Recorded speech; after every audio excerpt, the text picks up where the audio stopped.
네, 여러분 반갑습니다. 저는 오스트리아에서 목회하고 있는 최선 목사라고 합니다. 제가 이제 오스트리아를 간 지가 이제 거의 9년이 좀 다 되어 가고 있고요. 오스트리아에서 주로 이제 하는 사역 가운데 하나는 여러분과 같은 이제 비슷한 우리 청년들, 그리고 이제 오스트리아에 음악을 전공하는 유학생들이 많거든요. 그래서 유학생들과 함께 또 신앙생활 하고 있고 함께 믿음의 공동체를 세워가는 그러한 사역을 감당하고 있습니다. 여러분들 만나서 너무 참 반갑고, 특별히 제가 한국에 이제 오면 이제 여러 군데 이렇게 좀 설교를 하러 이제 뭐 그런 부족하지만 이렇게 좀 불러주셔서 가면 늘 이렇게 좀 연세 있으신 분들만 계시는데 여기 되게 젊은 분들이 많아서 참 제 마음도 이렇게 좀 좋은 것 같아요. 여러분 마음도 좋으셨으면 좋겠습니다. 네. 우리 함께 설교 시작하면서 이렇게 한번 인사했으면 좋겠습니다. 예수님 안에 거합시다. 네, 옆에 분들 한번 바라보시면서요, 좀 웃으면서 예수님 안에 거합시다라고 함께 인사하겠습니다. 네, 감사합니다. 예수님 안에 거합시다. 오늘 함께 읽은 말씀은 요한복음 15장의 말씀이었습니다. 이 말씀은요, 그냥 뜬금없이 나온 이야기가 아니라 요한복음에서 예수님께서 자기 자신을 선언하시고 나타나시는 그 말씀 7가지 가운데 가장 마지막 말씀입니다. 예수님이 이렇게 말씀하셨어요. 나는 참 포도나무라. 특별히 오늘 이 말씀은요, 저에게도 큰 의미가 있고 저에게 참 크나큰 위로가 되었던 그런 말씀입니다. 이 말씀이 있어서 오늘 제가 있다라고 해도 과언이 아닌 것 같아요. 많은 분들이 이제 참 이 말씀을 되게 사랑하고 또 특별히 여기시는데, 저는 이 말씀으로 정말 살아가는 한 명의 사람이다라고 감히 이야기합니다. 제가 지금 이렇게 서 있긴 하지만 제가 굉장히 빌빌거리는 약골 출신이에요. 그래갖고 제가 허리 디스크를 2번 수술을 했습니다. 지금도 이제 한국 들어오면 병원 다니고 치료받는 또 그런 일정들을 감당하고 있는데, 제가 이제 첫 번째 허리 디스크 수술을 하고 너무 몸이 가볍고 행복하게 잘 다녔습니다. 그런데 그러다 보니까 또 자세가 흐트러지고 2번째 수술을 할 수밖에 없는 상황이었어요. 2번째 수술을 하고 난 이후에 첫 번째 수술처럼 되게 잘 회복될 줄 알았는데 이상하게도 회복이 되지 않는 것이었습니다. 계속 다리가 아파서 병원에 입원했는데 퇴원을 하지 못하는 그런 상황들이 되었어요. 여러분, 몸이 아파지면 마음도 함께 또 아파지잖아요. 제 마음이 함께 또 무너지고 아파지기 시작했습니다. 이제는 건강해질 거라고 하는 기대를 가지고 수술했는데 걷지도 못하는 그런 몸이 되었다라고 하는 그런 마음에 참 우울한 시간들을 보냈어요. 밤에 잠도 잘 오지 않았습니다. 하루는 밤에 잠이 잘 안 와서 이제 귀에 이어폰을 꽂고 그냥 음악을 좀 듣고 있었습니다. 임의로 재생되던 노래였어요. 특별히 제가 어떤 것을 선정하지 않고 그냥 쭉 나오는 노래였는데, 이상하게도 저의 귓가에는 익숙한 그러한 노래가 나오기 시작했습니다. 그 노래의 제목은 아마 여러분들 잘 아실 겁니다. 나의 안에 거하라 라고 하는 찬양이었어요. 일부러 제가 찬양을 들은 것도 아닙니다. 그 당시에는 아마 마음이 굉장히 강팍했기 때문에 찬양도 듣고 싶지 않았을 거예요. 그런데 이상하게 들려오던 그 찬양으로 인하여서 제 마음 가운데는 참 그 이상한 말로 형용할 수 없는 그러한 마음이 좀 들기 시작했습니다. 찬양을 듣는 중에 그 찬양 가운데 찬양 인도자가 이러한 이야기를 하더라고요. 나를 위해 무언가를 하기 위해 애쓰지 말고 나의 안에 거하라. 있는 모습 그대로 내 안에 거하라. 두려워하지 말라. 내가 너를 붙잡을 것이다. 어떻게 보면 그냥 스쳐 지나갈 수 있는 너무나도 익숙하고 뻔한 이야기입니다. 그런데 이 이야기가 이상하게도 제 귓가에서 마음까지 이어지는 거예요. 이 찬양 인도자는 이 말씀을 외치기 시작했습니다. 오늘 우리가 함께 읽은 말씀 요한복음 15장 5절 말씀인데요. 제가 한번 읽겠습니다. 나는 포도나무요 너희는 가지라. 그가 내 안에 내가 그 안에 거하면 사람이 열매를 많이 맺나니 나를 떠나서는 너희가 아무것도 할 수 없음이라. 가장 중요한 것은 바로 주님 안에 거하는 것이다 라고 하는 말씀이 제 마음 가운데 박혔어요. 그렇지. 내가 무언가를 하는 것이 중요한 것이 아니라 주님 안에 거하기만 하면 되는구나. 주님 안에 거하면 내 인생을 통하여서 열매가 자연스럽게 맺힐 수밖에 없겠구나. 이 말씀을 믿음으로 저는 지금껏 이렇게 살아가고 있습니다. 내가 무엇을 하기보다 더 중요한 것이 바로 주님 안에 거하는 것이다라고 하는 그 사실을 믿음으로 인하여서 저는 오늘도 말씀드리고 여러분 앞에 섰습니다. 우리 효자교회 하나대학 청년부 교우 여러분, 주님 안에 거하는 여러분 모두가 되기를 주님의 이름으로 부탁드립니다. 부족하고 연약한 제가 주님 안에 거하면서 살아가고 있는 것처럼 여러분들도 주님 안에서 생명의 삶을 살아가시기를 간곡히 부탁드립니다. 특별히 주님 안에 거해서 주님께서 허락하시는 귀한 열매를 맺는 여러분 한 사람 한 사람 되기를 주님의 이름으로 축복합니다. 이렇게 설교 끝나도 되겠죠? 네. 제가 오스트리아에서 왔는데 이렇게까지 설교 끝나면 목사님 무슨 일이 있나라고 하실 것 같아서 여러분 표정을 보니까 좀 부족한 것 같다, 아쉬운 것 같다라는 그런 마음이 좀 느껴집니다. 예수님 안에 거하는 것이 가장 중요한 것이다. 제가 여러분들에게 질문 한 가지 좀 드리고 싶습니다. 그렇다면 여러분 예수님 안에 거하는 것은 도대체 무엇을 의미할까요? 우리가 예수님 안에 거해야 된다라고 하는 이야기들 너무 많이 들어왔는데 과연 예수님 안에 거하는 것은 어떤 것을 의미할까요? 이 질문을 가지고 오늘 성경 본문을 다시 한 번 더 봤으면 좋겠습니다. 오늘 말씀은요, 십자가에서의 죽음을 앞두신 예수님께서 제자들을 향해서 마지막으로 하신 말씀이에요.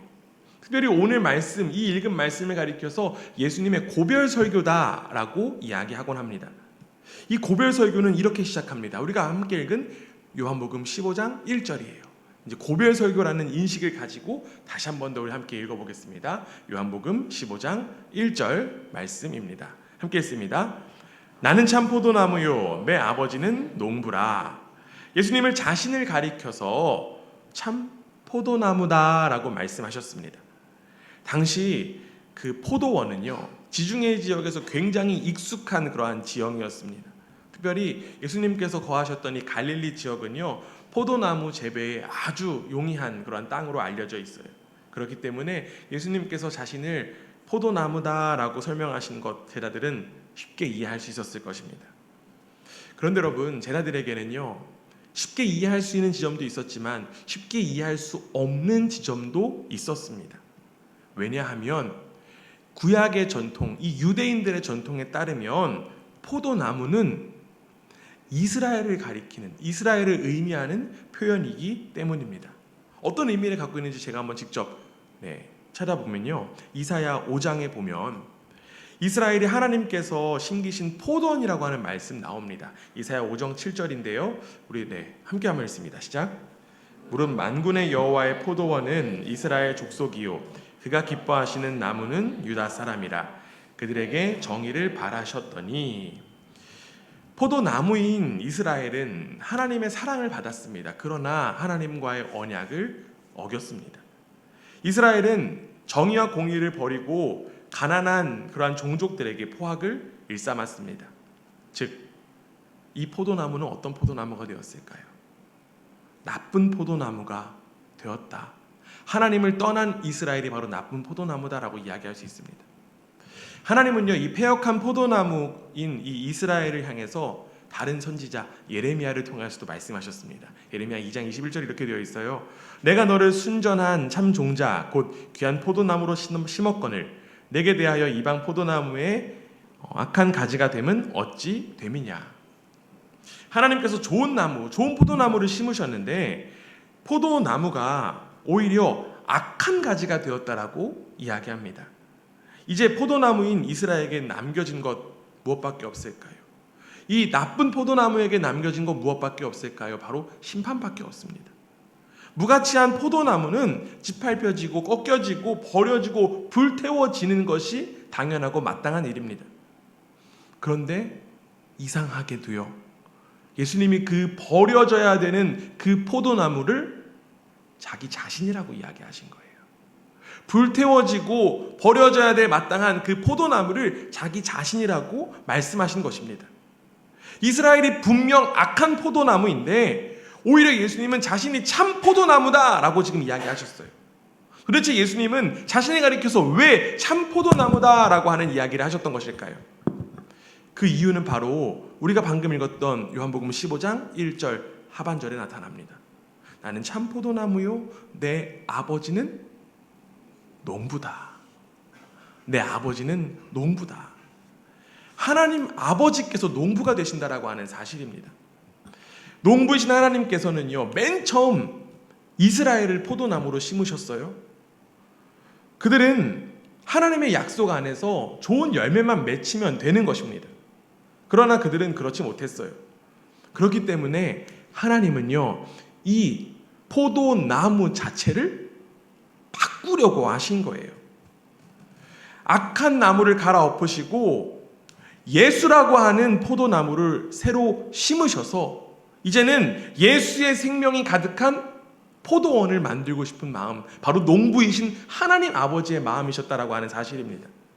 하나님께서 친히 가꾸시고 친히 지키시고 키우시고 기르시는 그 생명의 나무가 바로 참 포도나무이신 누구부터 시작된다고요? 예수님부터 시작된다라고 하는 이야기예요.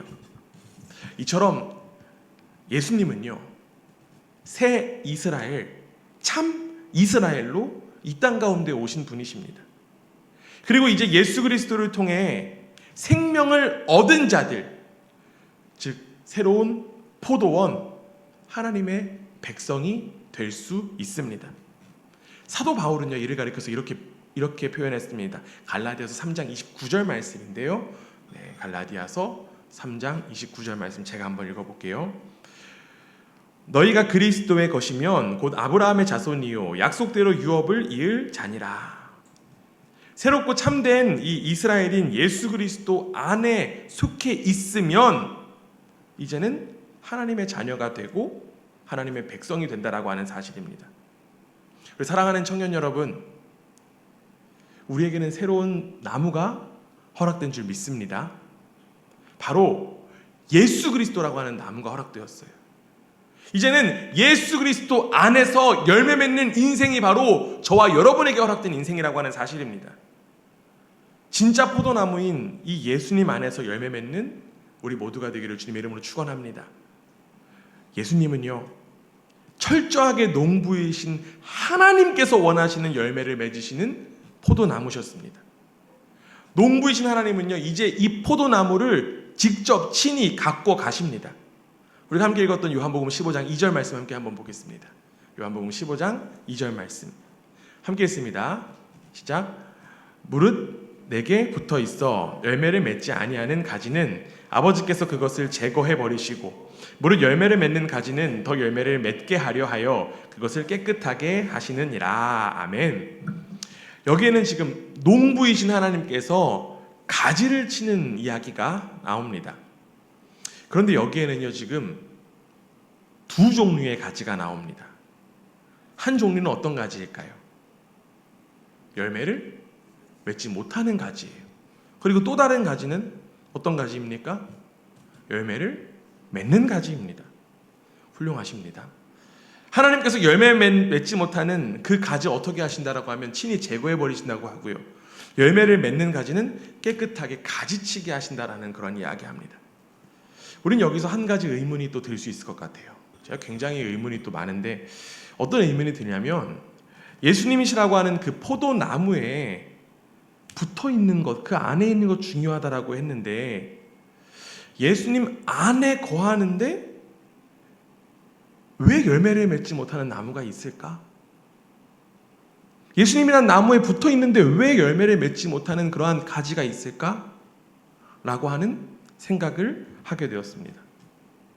여러분, 열매를 맺지 못하는 가지라고 해서 잘라버리는 건 너무한 거 아닙니까?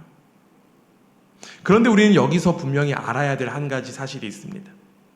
그것은 바로 모든 제자가 다 예수님과 함께한 것은 아니라는 사실입니다. 요한복음 6장에 보면요, 예수님께서 가버나움 회당에서 말씀을 전하셨습니다. 그런데 그 말씀을 들은 제자 중에 여럿이 예수님의 그 말씀을 굉장히 어렵게 여겼어요. 그래서 제자들 중 몇 명이 예수님을 떠나게 되는 사건이 요한복음 6장에 나옵니다. 말씀 확인하면요, 6장 66절에 이렇게 되어 있어요. 그때부터 그 제자 중에서 많은 사람이 떠나가고 다시 그와 함께 다니지 아니하더니, 요한복음의 저자 요한은요, 이 사건을 통해서 예수님과 함께 있더라도 모든 사람이 제자가 아니다라는 사실을 분명하게 이야기하고 있습니다. 또한 예수님과 함께 다닌다라고 해서 모두 제자가 아니라고 하는 그 대표적인 사람을 우리는 잘 알고 있습니다. 누굴까요? 그렇죠, 가룟 유다입니다. 그는 예수님을 팔아버린 사람이에요. 그런데 그는 사실 예수님을 3년 반 이상이나 따라다녔습니다. 여러분, 그냥 따라다닌 정도가 아니죠. 자신의 일상을 버렸어요. 그는 가족을 뒤로 하고 전적으로 예수님을 따라 나섰습니다. 심지어 그는 제자들과 함께 귀신들을 쫓기도 했고요, 하나님 나라를 전하기도 했고 권능을 행하기도 했습니다. 결국 이 가룟 유다에게도 열매가 있었다라고 하는 사실이에요. 그런데 이렇게 열매가 있었던 가룟 유다에게 어떤 일이 일어납니까? 우리가 잘 아듯이 예수님을 은30냥에 팔아버리죠. 그렇다면 우리는 여기서 또 한 가지 질문을 생각해 볼 수 있습니다. 가룟 유다의 열매는 어떤 열매일까? 그는 어떻게 열매를 맺을 수 있었던 것인가? 우리는 이 질문에 대한 대답을 예수님의 말씀으로 한번 찾아보기를 원합니다. 마태복음 7장 21절 23절에 보면요, 이러한 말씀이 있어요. 조금 긴데 여러분들 또박또박 천천히 읽어주시면 감사하겠습니다. 제가 그 사이에 물을 한 잔 마실게요. 여러분 함께 읽습니다. 시작. 나더러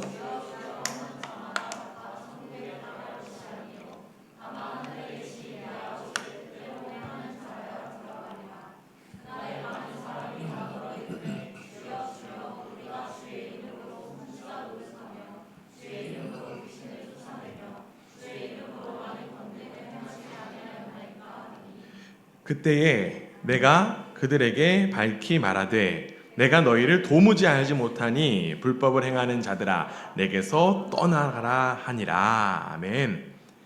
예수님은 주님의 이름으로 선지자 노릇을 하고 있고 귀신을 내쫓고 많은 권능을 행한 것이 좋은 열매가 전부가 아니다라는 말씀하셨습니다. 왜냐하면 그것은 하늘에 계신 아버지 뜻대로 행한 일이 아니라 불법이라고 하는 사실이에요. 그들은 겉으로는 주님의 이름으로 행했습니다. 주님의 이름으로 열매를 나타내고 능력을 나타냈습니다. 그러나 그들의 실체는 어떻습니까? 자신의 영광, 자신의 만족을 위해서 행했어요. 예수님은 그들을 향해서 내게서 떠나라! 라고 말씀하셨습니다. 즉, 나를 떠나라, 내게서 떠나라. 오늘 말씀의 언어로 바꾸면 제거하셨다가 되는 것입니다. 여러분, 우리의 신앙생활에도 분명히 열매가 있습니다. 그러나 여러분, 내가 열매가 있다라고 해서 괜찮은 신앙을 갖고 있구나라고 착각해서는 절대로 안 됩니다. 많은 교회나 많은 목회자들, 또 사람들이 착각하는 그러한 일들이 있어요. 사람이 많이 몰린다고 해서 우리 교회가 잘하고 있는 것이다, 내가 잘해서 그런 거야. 또한 여러 가지 사역을 많이 감당하고 있는 교회라고 해서 좋은 열매를 많이 맺고 있다라고 하는 생각들을 합니다. 그런데 여러분, 우리는 반드시 기억해야 돼요. 거짓 선지자들도요, 주님의 이름으로 사역했고요, 그들에게도 열매가 있었습니다. 결국 사람이 한 명, 두 명 더 모인다고 해서 옳은 길 가는 것 아니라고 하는 사실입니다. 다양한 사역을 많이 한다라고 해서 좋은 열매를 맺는 것 아니라고 하는 사실입니다. 가장 중요한 건 무엇입니까? 바로 포도나무이신 예수님께 제대로 붙어 있어야 된다라고 하는 사실이에요. 생명의 근원이신 예수님께 제대로 붙어 있는 교인이 많은 교회가 좋은 교회인 줄 믿습니다. 그리고 그 교회가 바로 효자교회, 하나, 대학, 청년부인 줄 믿습니다. 아멘. 내 기준과 만족으로 또 유익으로 교회에 들락거리면서 사역 감당하는 것이 아니라 참 포도나무이신 예수님 안에 거하는 여러분 모두가 되기를 주님의 이름으로 간절히 원합니다. 그렇다면 우리는 이제 반대로 열매를 맺는 가지에 대해서 한번 생각해 볼 수 있을 것 같아요. 우리가 앞서 읽은 오늘 본문인 요한복음 15장 2절에 보면 농부이신 하나님은 열매를 맺는 가지가 더 많은 열매를 맺게 하려고 무엇을 하신다라고 이야기하냐면 가지치기를 하신다라는 이야기를 하고 있습니다. 그렇다면 여기에 나온 열매는 무엇을 의미할까요? 요한복음 말씀, 앞서도 처음 이야기했지만 예수님은 요한복음의 말씀을 통해서 자신이 누구인지를 7번 말씀해 주셨습니다. 제가 알기로 여러분들도 요한복음의 말씀을 강해하면서 말씀을 나누는 거로 알고 있는데 맞죠? 얼마나 열심히 하고 계셨는지 제가 한번 확인을 좀 해보려고 합니다. 예수님께서 자신을 첫 번째로 뭐라고 말씀하셨을까요? 다 내숭 떠시는 거죠 지금. 네, 다 아시는데 예수님은 생명의 떡이라고 말씀하셨어요. 기억나시죠 이제? 그렇죠? 두 번째로 뭐라고 말씀하셨냐면 자신을 가리켜서 세상의 빛이다. 세 번째로는 자신이 양의 문이다. 네 번째로는 나는 선한 목자다. 다섯 번째로 나는 부활이요 생명이다. 여섯 번째로 나는 길과 진리고 생명이다 라는 말씀 하셨습니다. 어렴풋이 다 기억나시죠? 기억나시기를 간절히 원합니다. 그런데 예수님은요 단지 그냥 내가 어떤 존재다 라는 이야기만 하시지 않았어요. 내가 생명의 떡이다 라고 하면 생명의 떡을 우리가 먹어야 된다라는 말씀하시는 거예요. 내가 생명의 세상의 빛이다 라고 하면 우리는 그 빛을 따라야 한다라는 말씀하셨고요. 생명의 문이기 때문에 우리는 그 문을 드나들어야 된다라는 그런 말씀하셨습니다. 또한 목자이신 예수님을 따라야 하고 길과 진리와 생명이신 예수님을 통해야 한다라고 말씀하셨어요. 그리고 예수님과 함께 부활을 할 것을 믿느냐라고 말씀하셨습니다. 결국 예수님의 말씀을 듣는 이들이 예수님을 믿어야 된다 아는 것을 말씀하신 거예요. 그렇다면 여러분 우리에게 가장 필요한 건 무엇일까요? 그것은 바로 믿음입니다. 우리의 역할은 바로 믿는 거예요. 그렇다면 오늘 본문으로 다시 돌아와서 참 포도나무이신 예수님께 붙어있는 가지가 나타내는 그 좋은 열매, 바로 예수님을 믿는 이들이 나타내는 행동이다라고 이야기할 수 있습니다. 왜 믿는 이들이 행동이 좋은 열매가 될 수 있을까요? 왜냐하면 믿음과 행함은 하나이기 때문에 그래요. 야고보 사도는 이러한 이야기합니다. 야고보서 2장 17절인데요. 이와 같이 행함이 없는 믿음은 그 자체가 죽은 것이라. 결국 예수님 안에 거한 사람에게는 행함이라고 하는 열매가 맺혀집니다. 행동의 열매가 맺혀져요. 그런데 행동의 열매는 어떻게 맺을 수 있는 것일까요? 내가 착한 일을 많이 하면 내가 행동의 열매, 믿음의 열매 맺는 것일까요? 내가 오늘부터 열매 맺어야지 결심하고 다짐하면 열매 맺을 수 있는 것일까요? 아닙니다.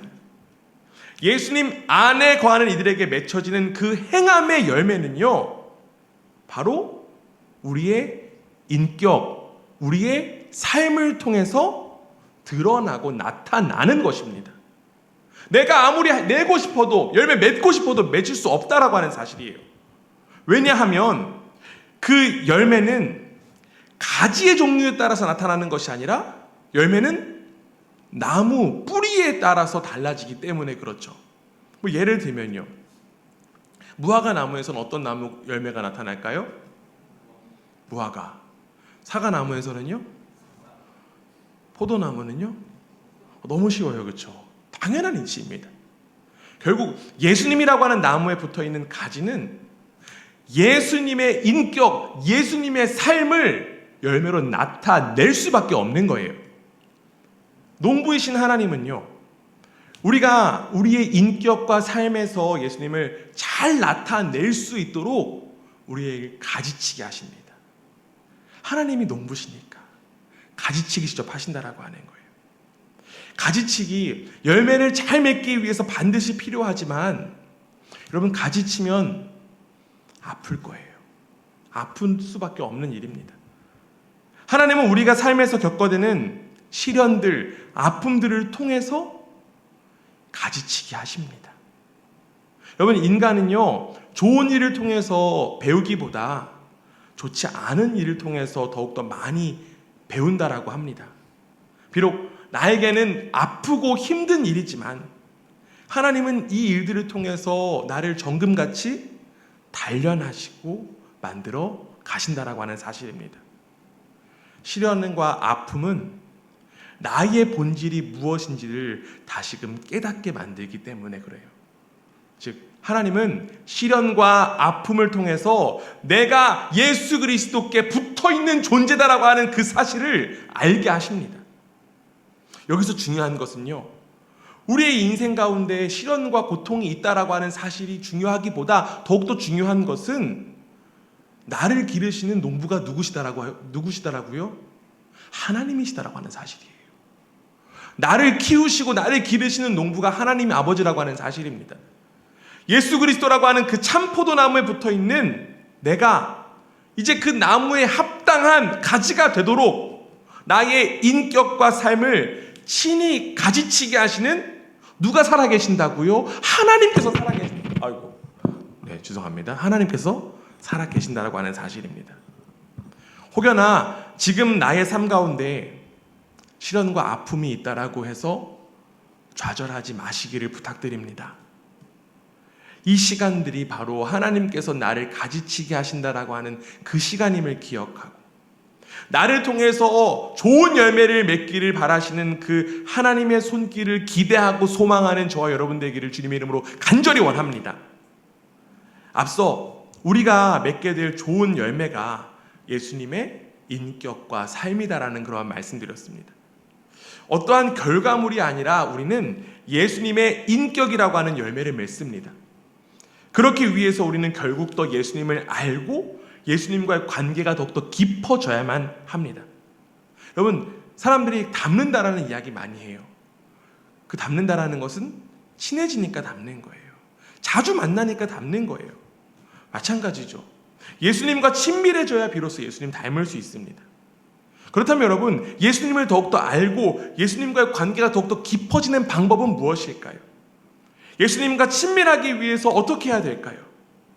앞서 이야기한 것처럼 시련과 아픔을 통해서 더욱더 기도함으로써 예수님과 친해질 수 있습니다.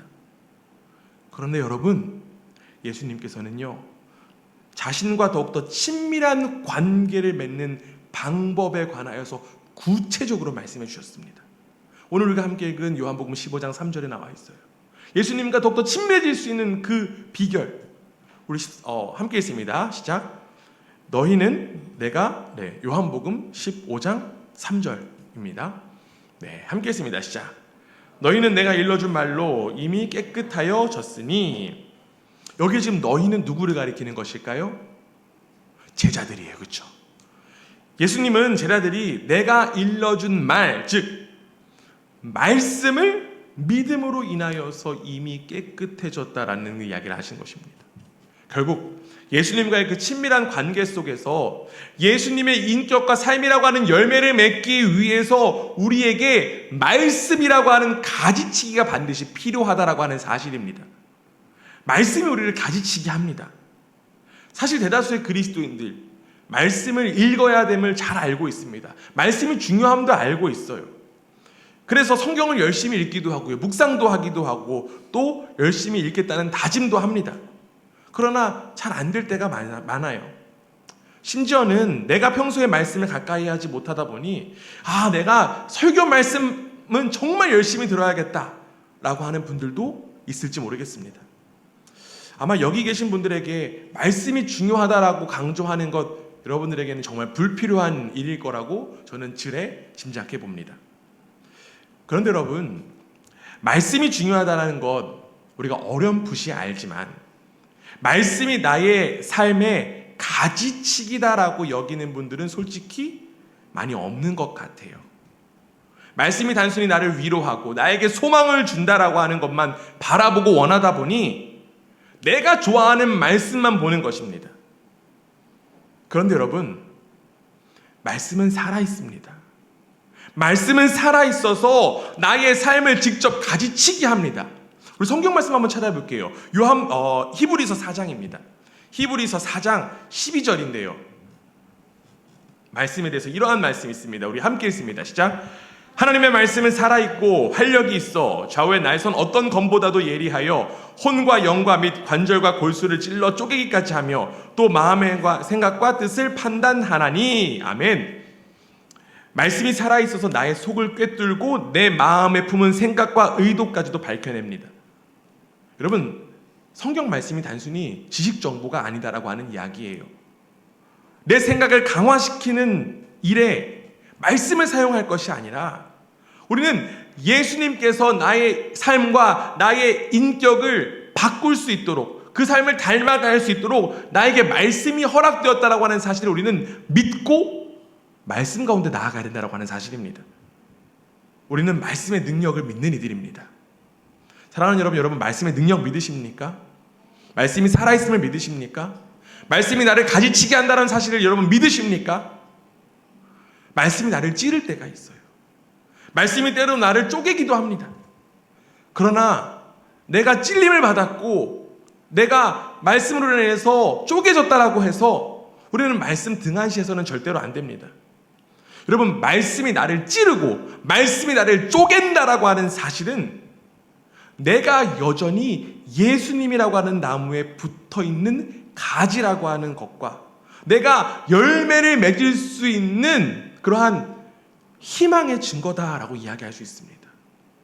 말씀이 우리 가운데 찔림이 있다라고 하는 것 너무 아파하기보다 내 안에 생명이 있구나라고 우리는 여길 수 있어야만 해요.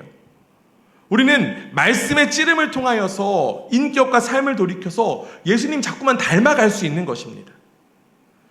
말씀이 오늘도 나를 움직이고 나를 새롭게 하고 말씀이 나를 오늘도 살게 한다라고 하는 그 마음으로 말씀을 대할 때 우리는 예수님 더욱더 닮아갈 수 있는 것입니다. 그리고 그 일을 위해서 직접적으로 우리를 도우시는 분이 계세요. 그분이 누구일까요? 누구일까요? 성령님이십니다. 요한복음 14장 26절에 이런 말씀 있습니다. 함께 읽습니다. 시작. 보혜사 곧 아버지께서 내 이름으로 보내실 성령, 그가 너희에게 모든 것을 가르치고 내가 너희에게 말한 모든 것을 생각나게 하니라. 우리 속에 이미 성령 하나님께서 임하신 줄 믿습니다. 이미 우리 속에 임하신 성령 하나님께서 내 안에 자꾸만 말씀이 떠오르도록 역사하십니다.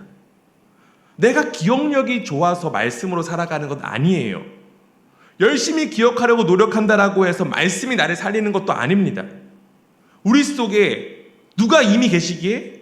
성령 하나님께서 이미 계시기 때문에 성령님이 그 말씀을 순간순간 떠오르게 하셔서 내가 옳은 길, 내가 선한 길 갈 수 있도록 도우시고 인도하신다라고 하는 사실입니다.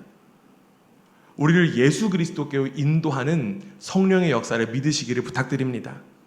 성령님은 말씀을 통해 우리를 예수님께로 인도해요. 만약에 예를 들어서 여러분들 가운데 분노가 일어났다라고 한번 칩시다. 여기 다 분노랑 전혀 상관없으신 얼굴로 다 계시는데 여기 안 계신 분 중에 분노가 일어난다는 사람 칩시다. 만약 분노가 일어난다라고 하면요, 성령님은 반드시 말씀하실 것입니다. 이러한 말씀하세요. 에베소서 보면 이런 말씀이 있거든요. 분을 내어도 죄를 짓지 말며 해가 지도록 분을 품지 말고 마귀에게 틈을 주지 말라. 분노가 일어날 때 성령님이 이 말씀이 떠오르게 하십니다. 아, 말씀은 나를 찌르시는구나. 말씀으로 나를 인도하시는구나. 그 역사가 있기 때문에 우리는 오늘도 새롭게 가지치기 하며 생명의 삶을 살아갈 수 있는 거예요. 모든 상황 속에서 나를 이끄시는 성령의 역사에 귀를 기울이는 우리 모두의 삶을 통해 예수 그리스도의 인격과 삶이 나타나게 되기를 주님의 이름으로 축원합니다. 우리 사랑하는 청년 여러분, 예수님 안에 거하는 저와 여러분 되기를 간절히 원합니다. 예수님 안에 거하는 것 결국 말씀 가운데 거하는 거예요. 그리고 그 말씀을 통한 성령의 음성에 귀를 기울이는 것입니다. 주님, 우리 가운데 말씀하세요. 요한복음 15장 4절, 내 안에 거하라. 나도 너희 안에 거하리라. 가지가 포도나무에 붙어 있지 아니하면 스스로 열매를 맺을 수 없음 같이 너희도 내 안에 있지 아니하면 그러하리라. 주님은 자신을 떠나서는 아무 열매도 맺을 수 없음을 말씀하셨습니다. 여러분, 우리 스스로는 열매 맺을 수 없습니다. 우리는 예수님이라고 하는 나무에 붙어 있는 가지일 뿐입니다. 우리는 내가 붙어 있는 나무가 어떤 나무인지를 알아야만 합니다. 그리고 우리의 삶에서 그분을 더욱더 알아가고 닮아갈 때 우리는 비로소 예수 그리스도의 그 생명을 열매로 나타낼 수 있습니다. 오늘도 말씀이라고 하는 가지치기를 통해서 예수님의 열매 맺기를 기대하고 소망하는 우리 모두, 여러분들의 인생을 통하여서 예수 그리스도의 인격과 삶이 나타나게 되기를 주님의 이름으로 축원합니다. 옆에 분들하고 이렇게 한번 인사하고 설교 마치겠습니다. 당신을 통한 예수 그리스도의 열매를 기대합니다.